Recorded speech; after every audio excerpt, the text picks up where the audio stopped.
2026 T20 ವಿಶ್ವಕಪ್ final ಪಂದ್ಯ ಇವತ್ತು ನಡೆಯಲಿದೆ. ಗುಜರಾತ್ನ ಅಹಮದಾಬಾದ್ನ ಮೋದಿ ಸ್ಟೇಡಿಯಂನಲ್ಲಿ ಇವತ್ತು ಮ್ಯಾಚ್ ನಡೆಯಲಿರುವುದು. ಟ್ರೋಫಿಗಾಗಿ ಭಾರತ ಮತ್ತು ನ್ಯೂಜಿಲೆಂಡ್ ಟೀಮ್ಗಳು ಸೆಣಸಾಟ ನಡೆಸಲಿವೆ.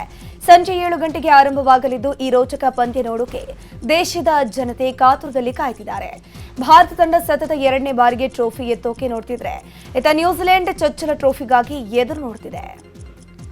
ಟಿ20 ವಿಶ್ವಕಪ್ ಇತಿಹಾಸದಲ್ಲಿ ನ್ಯೂಜಿಲೆಂಡ್ ವಿರುದ್ಧ ಭಾರತ ಒಂದೇ ಒಂದು ಪಂದ್ಯವನ್ನು ಗೆದ್ದಿಲ್ಲವಾದ್ದರಿಂದ ಈ ಪಂದ್ಯ ಟೀಂ ಇಂಡಿಯಾಗೆ ಪ್ರತಿಷ್ಠೆಯ ಕಣವಾಗಿದೆ. ಫೈನಲ್ ಪಂದ್ಯಕ್ಕಾಗಿ ಕೆಂಪು ಜೇಡಿ ಮಣ್ಣಿನಿಂದ ವಿಶೇಷವಾಗಿ ಸಿದ್ಧಪಡಿಸಲಾದ ಪಿಚ್ ಬ್ಯಾಟ್ಸ್ಮನ್ಗಳಿಗೆ ಹೆಚ್ಚಿನ ನೆರವನ್ನು ನೀಡಲಿದೆ. ಇದು ಹೈ ಸ್ಕೋರಿಂಗ್ ಪಂದ್ಯವಾಗುವ ಸಾಧ್ಯತೆ ಇದ್ದು 200ಕ್ಕೂ ಹೆಚ್ಚು ರನ್ಗಳನ್ನು ಸುರಿಸುವಂತಹ ಚಾನ್ಸಸ್ ಇದೆ. ಈ ಪಂದ್ಯ ಗೆದ್ರೆ ಭಾರತ ತಂಡವು 3 ಅಪರೂಪದ ವಿಶ್ವ ದಾಖಲೆಗಳನ್ನು ತನ್ನ ಖಾತೆಗೆ ಸೇರಿಸಿಕೊಳ್ಳಲಿದೆ.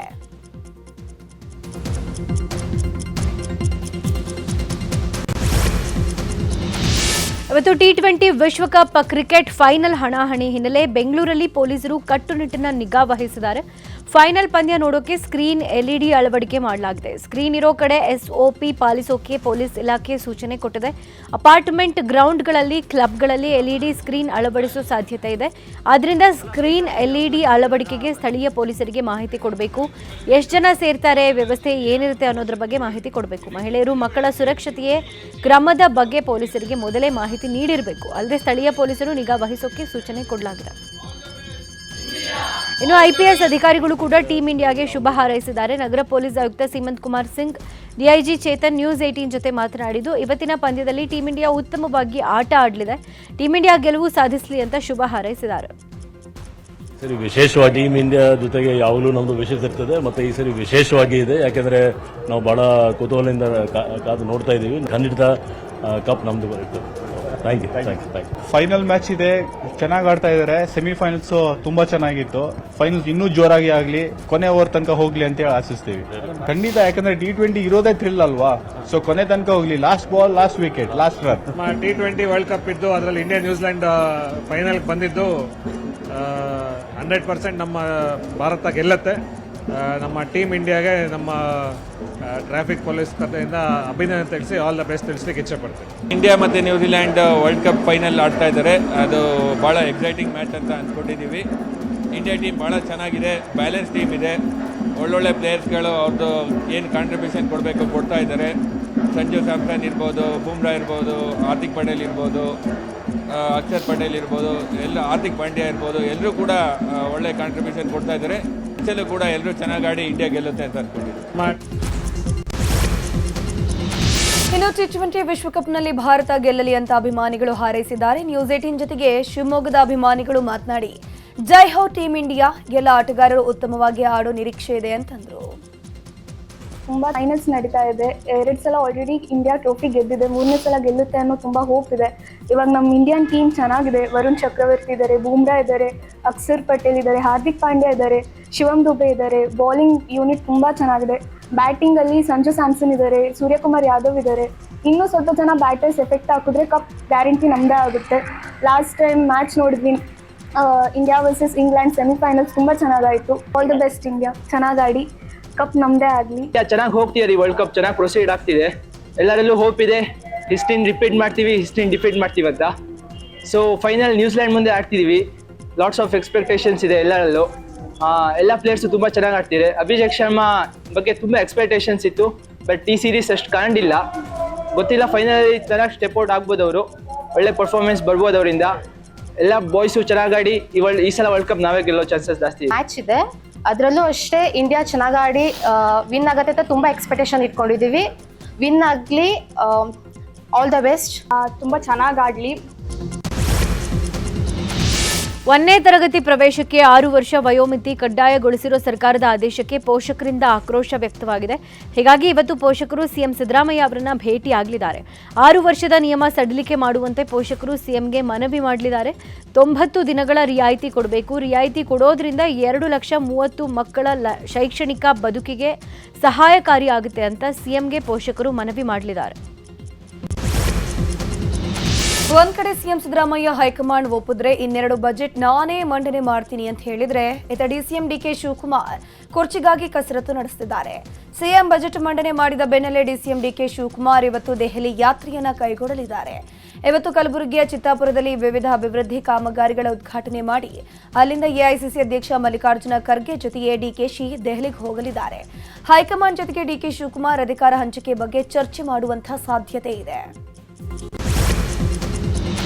ನಾಯಕತ್ವ ಬದಲಾವಣೆ ವಿಚಾರವಾಗಿ ಮೈಸೂರಿನಲ್ಲಿ ಸಿಎಂ ಸಿದ್ದರಾಮಯ್ಯ ಮಾತಾಡಿದ್ದಾರೆ. ಹೈಕಮಾಂಡ್ ಅವಕಾಶ ಕೊಟ್ಟರೆ ಮತ್ತೆರಡು ಬಜೆಟ್ ಅನ್ನ ನಾನೇ ಮಂಡನೆ ಮಾಡ್ತೀನಿ, ಅವರು ಮುಂದುವರಿರಿ ಅಂದ್ರೆ ಮುಂದುವರಿತೀನಿ, ಎಲ್ಲವೂ ಹೈಕಮಾಂಡ್ಗೆ ಬಿಟ್ಟ ವಿಚಾರ.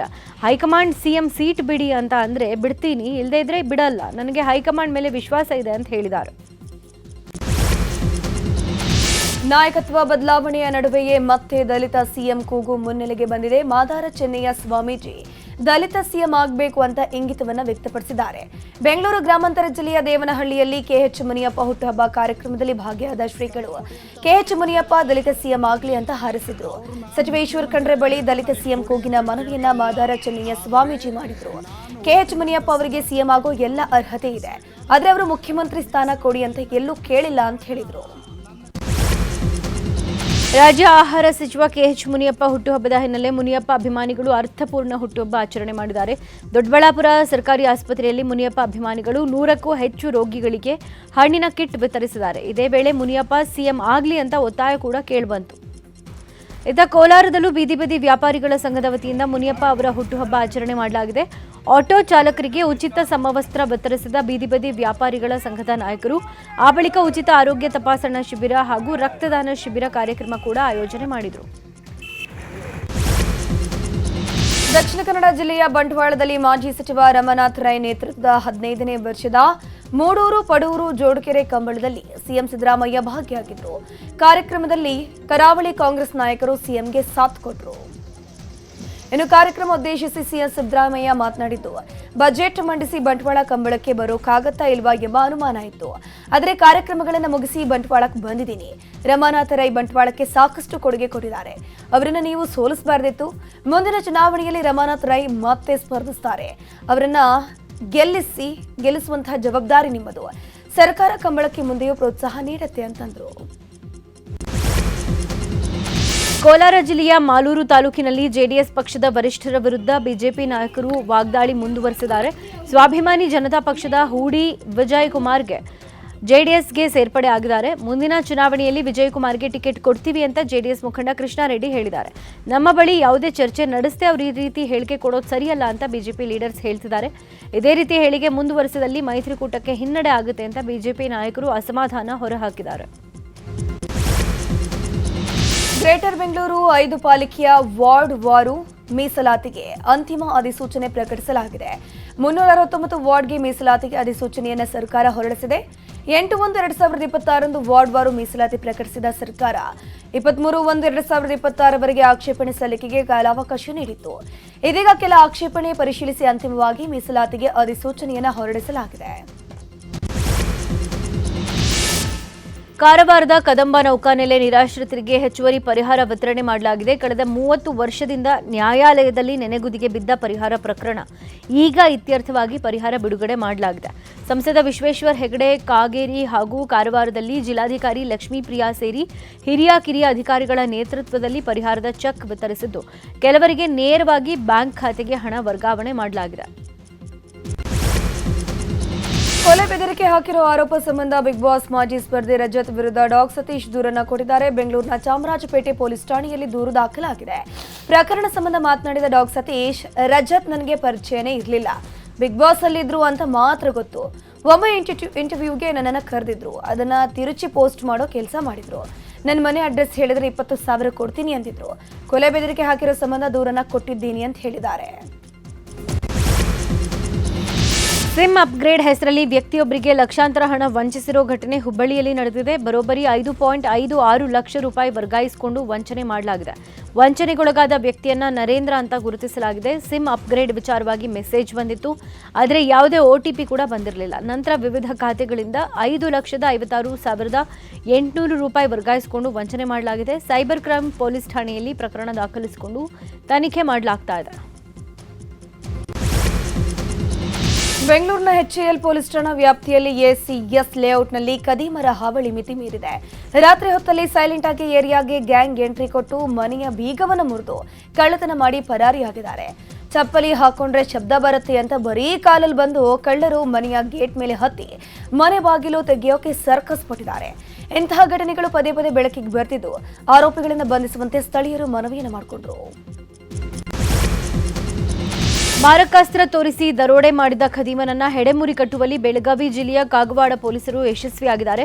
ಕಾಗವಾಡ ತಾಲೂಕಿನ ಹೊರವಲಯದಲ್ಲಿ ಬೈಕ್ನಲ್ಲಿ ತೆರಳುತ್ತಾ ಇದ್ದ ಶಾಂತು ಅವಳೇಕರ್ ಎಂಬಾತನಿಗೆ ಮಾರಕಾಸ್ತ್ರ ತೋರಿಸಿ 2.81 ಲಕ್ಷ ದರೋಡೆ ಮಾಡಲಾಗಿತ್ತು. ವಿಶೇಷ ತಂಡ ರಚನೆ ಮಾಡಿದ್ದ ಕಾಗವಾಡ ಪೊಲೀಸರು ತನಿಖೆಯನ್ನ ನಡೆಸಿ ಸಾಗರ ಸನದಿ ಎಂಬಾತನನ್ನ ಬಂಧಿಸಿದ್ದಾರೆ. ದರೋಡೆ ಮಾಡಿದ ಹಣವನ್ನು ವಶಕ್ಕೆ ಪಡೆದು ಆರೋಪಿಯನ್ನ ಜೈಲಿಗಟ್ಟಿದ್ದಾರೆ. ಕ್ಯಾಂಟರ್ ಚಾಲಕ ಕುಡಿದ ನಶೆಯಲ್ಲಿ ಸಿಕ್ಕ ವಾಹನಗಳಿಗೆ ಡಿಕ್ಕಿ ಹೊಡೆದಿರೋ ಘಟನೆ ಆನೇಕಲ್ ಪಟ್ಟಣದಲ್ಲಿ ನಡೆದಿದೆ. ಕುಡಿದ ಮತ್ತಿನಲ್ಲಿ ಕ್ಯಾಂಟರ್ ಚಾಲಕನ ಅಡ್ಡಾದಿಡ್ಡಿ ವಾಹನ ಚಾಲನೆ ಮಾಡಿದ್ದು 4-5 ಬೈಕ್, 2 ಆಟೋ, 1 ಕಾರಿಗೆ ಡಿಕ್ಕಿ ಹೊಡೆದು ವಾಹನ ನಿಲ್ಲಿಸದೆ ಅಲ್ಲಿಂದ ಎಸ್ಕೇಪ್ ಆಗೋಕೆ ಯತ್ನಿಸಿದ್ದಾನೆ. ಈ ವೇಳೆ ಸಾರ್ವಜನಿಕರು ಚಾಲಕನನ್ನ ಹಿಡಿದು ಹಿಗ್ಗಾಮುಗ್ಗ ಥಳಿಸಿ ದೊಣ್ಣೆಯಿಂದ ಕ್ಯಾಂಟರ್ ಗ್ಲಾಸ್ ಅನ್ನು ಒಡೆದಿದ್ದಾರೆ. ನಂತರ ಸ್ಥಳಕ್ಕೆ ಬಂದ ಪೊಲೀಸರು ಚಾಲಕನನ್ನ ವಶಕ್ಕೆ ಪಡ್ಕೊಂಡಿದ್ದಾರೆ. ರಾತ್ರೋರಾತ್ರಿ ಅನಧಿಕೃತ ಚರ್ಚ್ ನಿರ್ಮಿಸೋಕೆ ಮುಂದಾದ ಪ್ರಭಾವಿಗಳ ಕಾಮಗಾರಿಯನ್ನ ತಡೆ ಹಿಡಿಯುವಂತೆ ಸ್ಥಳೀಯರು ಮನವಿ ಮಾಡಿದ್ದಾರೆ. ಕೊಪ್ಪಳದ ಗಂಗಾವತಿ ತಾಲೂಕಿನ ಮರಳಿ ಗ್ರಾಮ ಪಂಚಾಯತ್ ವ್ಯಾಪ್ತಿಯ ಪ್ರಗತಿ ನಗರ ವ್ಯಾಪ್ತಿಯಲ್ಲಿ ಅನಧಿಕೃತ ಚರ್ಚ್ ನಿರ್ಮಾಣಕ್ಕೆ ಜನ ಮುಂದಾಗಿದ್ದಾರೆ. ಯಾವುದೇ ಪರವಾನಗಿ ಪಡೆಯದೆ ಚರ್ಚ್ ನಿರ್ಮಾಣ ಮಾಡ್ತಾ ಇರುವುದಕ್ಕೆ ಸ್ಥಳೀಯರು ವಿರೋಧ ವ್ಯಕ್ತಪಡಿಸಿದ್ದಾರೆ. ಸದ್ಯ ಕಾಮಗಾರಿ ಸ್ಥಗಿತ ಮಾಡಲಾಗಿದೆ. ನಾಗವಾರ ಕೆರೆಯ ಸಂಸ್ಕರಿಸಿದ ನೀರನ್ನ 3ನೇ ಹಂತದ ಶುದ್ಧೀಕರಣಕ್ಕೆ ಒಳಪಡಿಸಬೇಕು ಅಂತ ಆಗ್ರಹ ಕೇಳಿ ಬರ್ತಿದೆ. ಮಾರ್ಚ್ 15ರಂದು ಚಿಕ್ಕಬಳ್ಳಾಪುರ ಬಂದ್ ನಡೆಸಿ ಸರ್ಕಾರಕ್ಕೆ ಬಿಸಿ ಮುಟ್ಟಿಸೋಕೆ ಭಗತ್ ಸಿಂಗ್ ಚಾರಿಟೇಬಲ್ ಟ್ರಸ್ಟ್ ಅಧ್ಯಕ್ಷ ಸಂದೀಪ್ ರೆಡ್ಡಿ ಮುಂದಾಗಿದ್ದಾರೆ. HN ವ್ಯಾಲಿ ನೀರನ್ನ ಚಿಕ್ಕಬಳ್ಳಾಪುರದ ಕೆರೆಗಳಿಗೆ ಹರಿಸಿದ ಪರಿಣಾಮ ಜನರು ವಿವಿಧ ರೀತಿಯ ಕಾಯಿಲೆಗಳಿಗೆ ತುತ್ತಾಗ್ತಿದ್ದಾರೆ. ಜನರ ಆರೋಗ್ಯದ ಬಗ್ಗೆ ಸರ್ಕಾರಕ್ಕೆ ಕಾಳಜಿ ಇಲ್ಲ ಅಂತ ಸಂದೀಪ್ ಆರೋಪ ಮಾಡಿದರು. ಮೆಕ್ಕೆಜೋಳದ ರಾಶಿಗೆ ಯಾರೋ ಕಿಡಿಗೇಡಿಗಳು ಬೆಂಕಿ ಹಚ್ಚಿರೋ ಘಟನೆ ಹಾವೇರಿ ಜಿಲ್ಲೆ ಬ್ಯಾಡಗಿ ಸಮೀಪದ ಹೆದ್ದಾರಿಯ ಸರ್ವಿಸ್ ರೋಡ್ನಲ್ಲಿ ನಡೆದಿದೆ. ಮಾಲ್ತೇಶ್, ನಾಗಪ್ಪ, ಸಚಿನ್ ಎಂಬ ರೈತರಿಗೆ ಸೇರಿದ ಮೆಕ್ಕೆಜೋಳ ಬೆಂಕಿಗಾಹುತಿಯಾಗಿದೆ. ಬೆಂಕಿ ಅವಘಡದಿಂದ ಲಕ್ಷಾಂತರ ರೂಪಾಯಿ ಬೆಳೆ ಹಾನಿಯಾಗಿದ್ದು ಸ್ಥಳಕ್ಕೆ ಅಗ್ನಿಶಾಮಕ ಸಿಬ್ಬಂದಿ ದೌಡಾಯಿಸಿ ಬೆಂಕಿ ನಂದಿಸಿದ್ದಾರೆ. ಚಾಮರಾಜನಗರ ಜಿಲ್ಲೆಯ ಕಾಡಂಚಿನ ಮಂಚಹಳ್ಳಿ ಗ್ರಾಮದಲ್ಲಿ ಕಾಡಾನೆ ಹಾವಳಿ ಮಿತಿ ಮೀರ್ತಾ ಇದೆ. ಬಾಳೆ ತೋಟಕ್ಕೆ ಲಗ್ಗೆಟ್ಟಂತಹ ಕಾಡಾನೆ ಬೆಳೆ ನಾಶಪಡಿಸಿದೆ. ಪದೇ ಪದೇ ದಾಳಿ ಮಾಡ್ತಿರುವಂತಹ ಕಾಡಾನೆಯಿಂದ ರೈತರು ಹೈರಾಣಾಗಿ ಹೋಗಿದ್ದಾರೆ. ಕಾವಲು ಕಾಯಲು ಹೋಗಿದ್ದ ರೈತರ ಮೊಬೈಲ್ ಕ್ಯಾಮೆರಾದಲ್ಲಿ ಕಾಡಾನೆಯ ವಿಡಿಯೋ ಸೆರೆಯಾಗಿದೆ. ಚಾಮರಾಜನಗರ ಗಡಿಭಾಗದ ಅಯಸನೂರು ಸಮೀಪ ಗೇರು ಮಾಣಂ ರಸ್ತೆಯಲ್ಲಿ ಚಿರತೆಯೊಂದು ಕಾಣಿಸಿಕೊಂಡಿದೆ. ರಸ್ತೆಯಲ್ಲಿ ಪದೇ ಪದೇ ಚಿರತೆ ಕಾಣಿಸಿಕೊಳ್ತಿದ್ದು ದ್ವಿಚಕ್ರ ವಾಹನ ಸವಾರರಲ್ಲಿ ಆತಂಕ ಉಂಟು ಮಾಡಿದೆ. ಉತ್ತರ ಕನ್ನಡ ಜಿಲ್ಲೆ ದಾಂಡೇಲಿಯ ಪಂಪಾಸು ಪ್ರದೇಶದ ಕಾಳಿ ನದಿ ಹಿನ್ನೀರಿನಲ್ಲಿ ಬೃಹತ್ ಮೊಸಳೆ ಪ್ರತ್ಯಕ್ಷ ಆಗಿದೆ. ಗೇಟ್ ನಂಬರ್ 3 ಬಳಿ ಮೊಸಳೆ ಕಾಣಿಸಿಕೊಂಡಿದ್ದು ಜನರಲ್ಲಿ ಆತಂಕ ಮನೆ ಮಾಡಿದೆ. ರಾತ್ರಿ ವೇಳೆ ರಸ್ತೆಯಲ್ಲೂ ಮೊಸಳೆಗಳು ಅಡ್ಡಾಡ್ತಾ ಇದ್ದು ಮೊಸಳೆಗಳ ಹಾವಳಿ ಕುರಿತು ಅರಣ್ಯ ಇಲಾಖೆಗೆ ಸ್ಥಳೀಯರು ದೂರು ಕೊಟ್ಟಿದ್ದಾರೆ. ಆದರೆ ಅಧಿಕಾರಿಗಳು ಮಾತ್ರ ಯಾವುದೇ ಕ್ರಮ ಕೈಗೊಂಡಿಲ್ಲ ಅಂತ ಅಸಮಾಧಾನ ಹೊರಹಾಕ್ತಿದ್ದಾರೆ. ಬೆಂಗಳೂರಿನ ಜಯನಗರ 4th B ಬ್ಲಾಕ್ನಲ್ಲಿ ಬಿಬಿಎಂಪಿ ಸ್ವಚ್ಛ ಸರ್ವೇಕ್ಷಣಾ ಅಂತ ಬರೆದ ಕಡೆನೇ ಕಸದ ರಾಶಿ ಬಿದ್ದಿದೆ. ಕಸದ ಹಬ್ಬ ಮಾಡಿ ಕಸ ವಿಲೇವಾರಿ ಮಾಡಿದ ಪಾಲಿಕೆ ವಿರುದ್ಧ ನಟ ಅನಿರುದ್ಧ ಆಕ್ರೋಶ ಹೊರಹಾಕಿದ್ದಾರೆ. ಇದು ದುರಂತ. ನಮ್ಮ ಬಡಾವಣೆ, ನಮ್ಮ ಊರು ಆದಷ್ಟು ಸ್ವಚ್ಛವಾಗಿಟ್ಕೊಳ್ಬೇಕು, ಮುಂದಿನ ಪೀಳಿಗೆಗೆ ಮಾದರಿ ಆಗುವ ರೀತಿಯಲ್ಲಿ ಇರಬೇಕು ಅಂತ ವಿಡಿಯೋ ಮಾಡಿ ಕರೆ ಕೊಟ್ಟಿದ್ದಾರೆ. ಪ್ರವಾಹದಿಂದಾಗಿ ತತ್ತರಿಸಿದ ರೈತರಿಗೆ ಮತ್ತೊಂದು ಹೊಡೆತ ಬಿದ್ದಿದೆ. ವಿಜಯಪುರ ಜಿಲ್ಲೆಯಲ್ಲಿ ಕಳೆದ ವರ್ಷ 3 ಲಕ್ಷ ಹೆಕ್ಟೇರ್ಗೂ ಅಧಿಕ ಪ್ರದೇಶದಲ್ಲಿ ತೊಗರಿ ಬಿತ್ತನೆ ಮಾಡಲಾಗಿತ್ತು. ಅತಿವೃಷ್ಟಿಯಿಂದಾಗಿ ಹಾಗೂ ಪ್ರವಾಹದಿಂದಾಗಿ 70% ಬೆಳೆ ಹಾಳಾಗಿ ರೈತರು ಸಂಕಷ್ಟಕ್ಕೆ ಸಿಲುಕಿದ್ರು. ಆದರೆ ಈವರೆಗೂ ವಿಮೆ ಪರಿಹಾರದ ಹಣ ಮಾತ್ರ ಬಂದಿಲ್ಲ. ಬೆಳೆ ಹಾನಿಯಾದರೆ ಪರಿಹಾರ ಸಿಗತ್ತೆ ಅಂತ ಜಿಲ್ಲೆಯ 83,349 ರೈತರು ಬೆಳೆ ವಿಮೆ ತುಂಬಿದ್ದಾರೆ. ಈ ಪೈಕಿ 22,772 ರೈತರಿಗೆ ವಿಮೆಯ ಹಣ ಜಮಾ ಆಗಿದೆ. ಉಳಿದ 60,577 ರೈತರಿಗೆ ವಿಮೆ ಹಣ ಜಮಾ ಆಗಿಲ್ಲ. ಈ ಬಗ್ಗೆ ಅಧಿಕಾರಿಗಳನ್ನ ಕೇಳಿದ್ರೆ ತಾಂತ್ರಿಕ ಸಮಸ್ಯೆಯಿಂದಾಗಿ ವಿಮೆ ಬಂದಿಲ್ಲ ಅಂತ ಉತ್ತರಿಸಿದ್ದಾರಂತೆ. ಬೆಂಗಳೂರು ದಕ್ಷಿಣ ಜಿಲ್ಲೆ ಚನ್ನಪಟ್ಟಣ ತಾಲೂಕಿನ ಕೆಳಗೆರೆ ಗ್ರಾಮದಲ್ಲಿ ರಸ್ತೆಗಾಗಿ ಗ್ರಾಮದ ಜನ ಒತ್ತಾಯಿಸುತ್ತಿದ್ದಾರೆ. ಗ್ರಾಮದ ಹರೀಶ್ ಗೌಡ ಹಾಗೂ ಗ್ರಾಮಸ್ಥರು ರಸ್ತೆ ನಿರ್ಮಾಣಕ್ಕೆ ಒತ್ತಾಯಿಸುತ್ತಿರುವುದು. ಸುಮಾರು ವರ್ಷಗಳಿಂದ ನಮಗೆ ರಸ್ತೆನೇ ಇಲ್ಲ, ಚರಂಡಿ ವ್ಯವಸ್ಥೆ ಇದ್ರೂ ಕೂಡ ರಸ್ತೆ ಕಾಮಗಾರಿಗೆ ಕೆಲವರು ವಿರೋಧ ಮಾಡ್ತಿದ್ದಾರೆ. ನಮಗೆ ಬಹಳಷ್ಟು ಸಮಸ್ಯೆ ಆಗ್ತಾ ಇದೆ. ಹೀಗಾಗಿ ಆದಷ್ಟು ಬೇಗ ಸಂಬಂಧಪಟ್ಟ ಇಲಾಖೆ ಅಧಿಕಾರಿಗಳು ಕ್ರಮ ವಹಿಸಿ ರಸ್ತೆ ವ್ಯವಸ್ಥೆ ಮಾಡಿಕೊಡ್ಬೇಕು ಅಂತ ಒತ್ತಾಯಿಸಿದ್ದಾರೆ. 16 ವರ್ಷದ ಒಳಗಿನ ಮಕ್ಕಳಿಗೆ ಸಾಮಾಜಿಕ ಜಾಲತಾಣ ನಿಷೇಧ ಮಾಡಿರೋ ಸರ್ಕಾರದ ಕ್ರಮ ಸ್ವಾಗತಾರ್ಹ ಅಂತ ಶಿಕ್ಷಣ ತಜ್ಞ ಡಾಕ್ಟರ್ ಅಬ್ದುಲ್ ಖಾದಿರ್ ಹೇಳಿದ್ದಾರೆ. ಬೀದರ್ನಲ್ಲಿ ಮಾತನಾಡಿರೋ ಅವರು, ಮೊಬೈಲ್ ಬಳಕೆಯಿಂದ ಮಕ್ಕಳಿಗಾಗುವ ದುಷ್ಪರಿಣಾಮವನ್ನು ಗಮನಿಸಿ ಸಾಮಾಜಿಕ ಜಾಲತಾಣಗಳಿಗೆ ನಿಷೇಧ ಹೇರಿರೋದು ಸಂತಸದ ಸಂಗತಿ. ಮಾದಕ ವಸ್ತುಗಳ ಅಡಿಕ್ಷನ್ ಬಗ್ಗೆಯೂ ಗಮನ ಹರಿಸಬೇಕು ಅಂತಂದ್ರು. ವಿದ್ಯಾರ್ಥಿಗಳ ಭೌತಿಕ ಮಟ್ಟ ಹೆಚ್ಚಿಸೋಕೆ ಪಣತೊಟ್ಟ ಶಿಕ್ಷಣ ಇಲಾಖೆ ರಾಜ್ಯದ ಇತಿಹಾಸ ಮತ್ತು ಸಂಸ್ಕೃತಿ ಪರಿಚಯಿಸೋಕೆ ವಿನೂತನ ಪ್ರಯೋಗಕ್ಕೆ ಮುಂದಾಗಿದೆ. ಕರ್ನಾಟಕ ದರ್ಶನ ಅನ್ನೋ ಶೀರ್ಷಿಕೆಯ ಅಡಿ ಯಾದಗಿರಿ ಜಿಲ್ಲೆಯ 491 ಮಕ್ಕಳಿಗೆ ಉಚಿತ ಪ್ರವಾಸ ಕೈಗೊಂಡಿದೆ. ಸರ್ಕಾರಿ ಮತ್ತು ಮೊರಾರ್ಜಿ ದೇಸಾಯಿ ವಸತಿ ಶಾಲೆಯ ಮಕ್ಕಳು ಪ್ರವಾಸದಲ್ಲಿದ್ದಾರೆ. ಇನ್ನು ಶಿಕ್ಷಣ ಇಲಾಖೆ ಯಾದಗಿರಿ, ಗುರುಮಠಕಲ್, ಶಹಾಪುರ ಸೇರಿದಂತೆ ಜಿಲ್ಲೆಯ ಎಲ್ಲ 8 ಮತ್ತು 9ನೇ ತರಗತಿಯ ವಿದ್ಯಾರ್ಥಿಗಳಿಗೆ ಕರ್ನಾಟಕ ದರ್ಶನ ಭಾಗ್ಯ ಸಿಕ್ಕಿದೆ. ಶಿಕ್ಷಣ ಇಲಾಖೆಗೆ ಪ್ರವಾಸೋದ್ಯಮ ಇಲಾಖೆ, ಕೆಕೆಆರ್ಟಿಸಿ ಇಲಾಖೆಗಳು ಕೂಡ ಸಾಥ್ ಕೊಟ್ಟಿವೆ. ಮಕ್ಕಳಿಗೆ ಬ್ಯಾಗ್, ಮೆಡಿಕಲ್ ಕಿಟ್ ನೀಡೋ ಮೂಲಕ 5 ದಿನಗಳ ಪ್ರವಾಸಕ್ಕೆ ಚಾಲನೆ ಕೊಟ್ಟಿದ್ದಾರೆ. ಸುರಕ್ಷಿತವಾಗಿ ತೆರಳಿ ಇತಿಹಾಸ ಪ್ರಸಿದ್ಧ ಮಾಹಿತಿಯನ್ನ ಪಡ್ಕೊಂಡು ಬನ್ನಿ ಅಂತ ವಿದ್ಯಾರ್ಥಿಗಳಿಗೆ ಪೋಷಕರು ಹಾರೈಸಿದ್ದಾರೆ. ಸ್ನಾತಕೋತ್ತರ ವೈದ್ಯಕೀಯ ಕೋರ್ಸ್ ಪ್ರವೇಶಕ್ಕೆ 4ನೇ ಸುತ್ತಿನ ಸೀಟು ಹಂಚಿಕೆಯ ಅಂತಿಮ ಫಲಿತಾಂಶವನ್ನ ಕರ್ನಾಟಕ ಪರೀಕ್ಷಾ ಪ್ರಾಧಿಕಾರ ಪ್ರಕಟಿಸಿದೆ. ಈ ಮೂಲಕ 2025ನೇ ಸಾಲಿನ ಕೌನ್ಸೆಲಿಂಗ್ ಪ್ರಕ್ರಿಯೆ ಮುಗಿದಂತಾಗಿದೆ. ಒಟ್ಟು 898 ಕ್ಲಿನಿಕಲ್ ಸೀಟುಗಳ ಪೈಕಿ 115 ಸೀಟು ಹಂಚಿಕೆಯಾಗಿದೆ. ಇನ್ನು 783 ಸೀಟು ಹಂಚಿಕೆಯಾಗದೆ ಬಾಕಿ ಉಳಿದಿವೆ ಅಂತ ಪ್ರಾಧಿಕಾರ ಮಾಹಿತಿ ನೀಡಿದೆ. ಸೀಟು ಹಂಚಿಕೆಯಾದವರು ಮಾರ್ಚ್ 9ರಿಂದ 11ರ ಒಳಗಡೆ ಶುಲ್ಕ ಪಾವತಿಸಿ ಪ್ರವೇಶ ಪತ್ರ ಡೌನ್ಲೋಡ್ ಮಾಡಿಕೊಳ್ಬೇಕು. ಮಾರ್ಚ್ 12ರ ಒಳಗೆ ಕಾಲೇಜುಗಳಲ್ಲಿ ವರದಿ ಮಾಡಿಕೊಳ್ಬೇಕು ಅಂತ ಪ್ರಾಧಿಕಾರ ತಿಳಿಸಿದೆ. ಕಲ್ಯಾಣ ಕರ್ನಾಟಕ ಭಾಗದ ಆರಾಧ್ಯ ದೈವ ಶ್ರೀ ಶರಣ ಬಸವೇಶ್ವರ 204ನೇ ಜಾತ್ರಾ ಮಹೋತ್ಸವದ ಅಂಗವಾಗಿ ನಡೀತಾ ಇರುವಂತಹ ಉಚ್ಚಾಯಿ ಮಹೋತ್ಸವ ಅದ್ಧೂರಿಯಾಗಿ ಜರುಗಿದೆ. ಶರಣನ ಉಚ್ಚಾಯಿ ವೈಭವವನ್ನು ಸಾವಿರಾರು ಭಕ್ತರು ಕಣ್ತುಂಬಿಕೊಂಡಿದ್ದಾರೆ. ಶರಣ ಬಸವೇಶ್ವರ ಸಂಸ್ಥಾನದ ಅಧ್ಯಕ್ಷರಾದ ಡಾಕ್ಟರ್ ದ್ರಾಕ್ಷಾಯಿಣಿ ಅವರು ಶರಣ ಬಸವೇಶ್ವರರ ಗದ್ದುಗೆಗೆ ಹಾಗೂ ಪಲ್ಲಕ್ಕಿಗೆ ಪೂಜೆ ನೆರವೇರಿಸಿದ ಬಳಿಕ ಉಚ್ಚಾಯಿ ಮೆರವಣಿಗೆ ಸಾಗಿದೆ.